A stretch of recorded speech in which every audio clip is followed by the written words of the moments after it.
दुनिया से जाने वाले तेरी याद आ रही है, दुनिया से जाने वाले तेरी याद आ रही है, वापस न आने वाले तेरी याद आ रही है।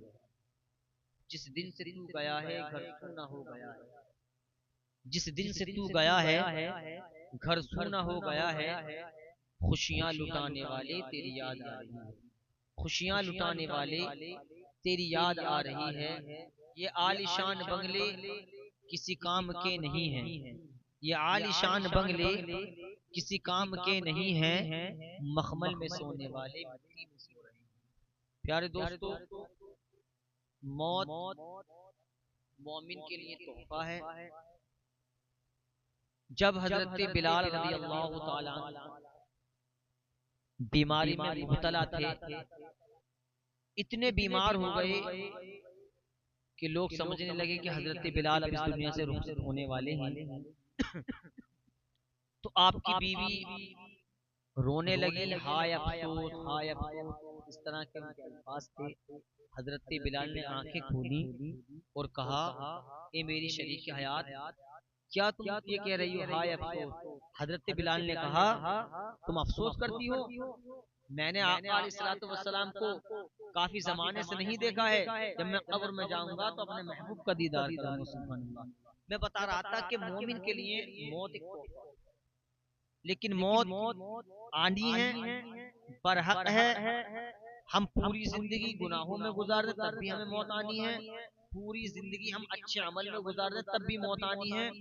लेकिन गुनाह अगर हम लेकर पहुंचे, गुनाहों की तरफ को हम पलटे ही रहे, नेकी की तरफ को नहीं आए, तब भी हमारी जिंदगी पूरी होनी है। और हम अल्लाह ताला की इबादत करते ही रहे, तब भी हमें मौत आनी है। बता ये रहा हूँ कि आजकल मौत तो आनी है, और जितना वक्त अल्लाह तबारक व तआला ने हमारी जिंदगी का मुकर्रर कर दिया है, लिख दिया है, ना कोई उसकी एक सांस घटा सकता है उस शख्स की जो इंतकाल कर गया है, जो भी है, ना उसकी कोई एक सांस घटा सकता है ना बढ़ा सकता है। अल्लाह तबारक व तआला ने जितनी सांसें लिख दी हैं, इतनी सांसें पूरी होनी है, मौत आनी है, मौत बरहक है। लेकिन आज हम बिल्कुल बेखबर हैं मौत से।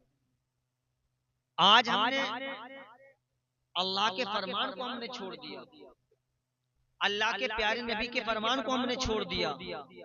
नमाजें हम पढ़ने तैयार नहीं, रोजे हम रखने तैयार नहीं, कुरान शरीफ पढ़ने हम तैयार नहीं, माँ बाप की खिदमत करने हम तैयार नहीं, अच्छे अमल करने हम तैयार नहीं, आका अलैहिस्सलाम पर दुरूद पाक पढ़ने हम तैयार नहीं, कलमा शरीफ पढ़ने हम तैयार नहीं, और ख्वाहिश रखे हम जन्नत में जाएंगे। क्या तुमने पटले नहीं देखे कब्रिस्तानों में जाकर? हम कितने कितने, हम और तुम कितने कितने नौजवानों के जनाजे में जाते हैं। कुछ ऐसे जनाजे होते हैं जिन्हें देखकर रूह फना होती है, जिन्हें देखकर अल्लाह याद आता है। लेकिन आज ए मुसलमान, तुझे क्या हो गया है? ना तू मौत से घबरा रहा है, ना अल्लाह ताला के खौफ से घबरा रहा है। क्या तुझे पता नहीं आका ने फरमाया कब्र में अजाब होता है, मेरे मुस्तफा ने फरमा दिया तो दुनिया उधर से उधर हो सकती है, दुनिया इधर से उधर हो सकती है, जर्रात इधर से उधर हो सकता है, शजर हजर इधर से उधर हो सकता है, लेकिन मुस्तफा का फरमान हक था, हक है और हक ही रहेगा।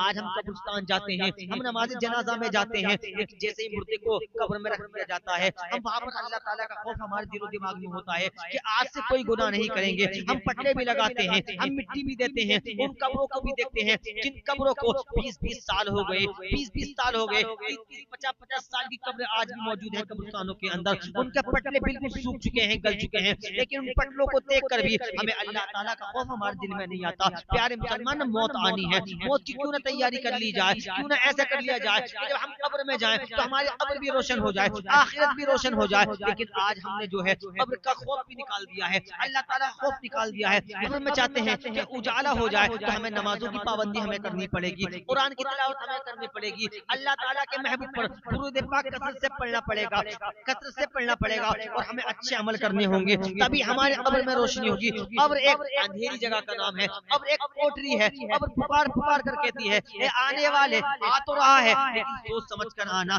सोच समझ कर आना। मैं अंधेरे का घर हूँ, मेरे घर में अंधेरा ही अंधेरा है, रोशनी का साधु सामान लेकर आना। मैं बताना ये चाहता हूँ, कब्र में रोशनी होगी तो प्यारे मुसलमानों, वो नमाज की बरकत की रोशनी होगी, कुरान की तिलावत की रोशनी होगी, अच्छे अमल की रोशनी होगी, जो हमने आका अलैहिस्सलातु वस्सलाम पर दुरूद पाक पढ़ा होगा उसकी बरकत की रोशनी होगी। लेकिन प्यारे मुसलमानों, आज मौत आती है, अचानक आ जाती है, हम क्या कहते हैं, यार हमारी तो रात इससे बात हुई थी, ये तो बड़ा अच्छा था, इसके साथ हमने चाय पी थी, नाश्ता किया था। लेकिन प्यारे मुसलमानों, जरा देर में मौत का फरिश्ता आता है और रूह निकाल कर ले जाता है। लेकिन हमारे यहाँ क्या पता, हम रात को हम तौबा करके हम नहीं सोते। आज हम 2-2 बजे तक, 3-3 बजे तक रात के मोबाइल चलाते हैं, न जाने कितनी ऐसी चीजें देखते हैं जिससे हमें गुनाह होता है, लेकिन तौबा भी नहीं करते। हम कलमा पढ़ के हम सोने तैयार नहीं है। गुजारिश है, जब रात को सोया करो तो तौबा करके सोया करो, अच्छे अमल करके सोया करो। जब भी कभी भी तुम्हारी आंख खुले तो अल्लाह ताला को याद किया करो, अल्लाह ताला को रहीम पुकारा करो, अल्लाह ताला को करीम पुकारा करो। कसम खुदा की प्यारे मुसलमानों, अगर तुम्हारे पास में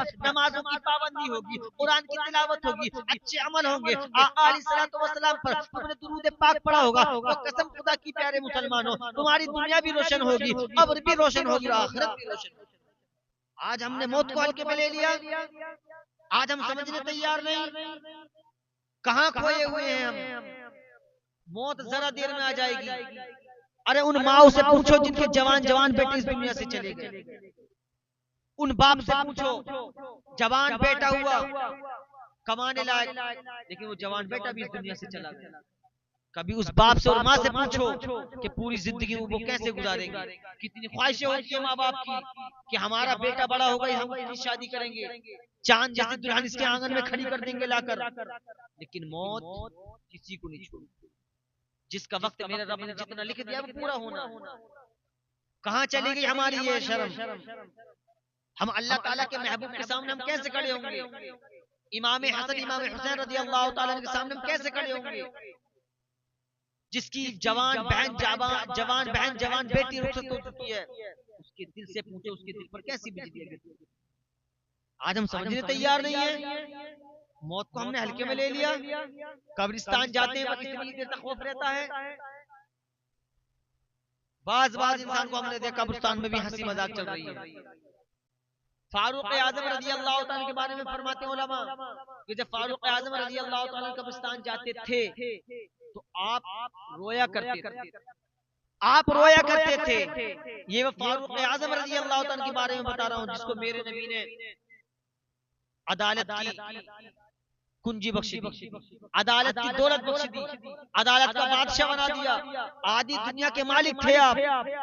और ये वही फारूक आजम है जिनके बारे में नबी ने फरमाया कि फारूक तुम भी जन्नती हो। दुनिया में ही 10 सहाबा के नाम में एक नाम ये भी है, फारूक आजम रज़ी अल्लाह ताला अन्हु।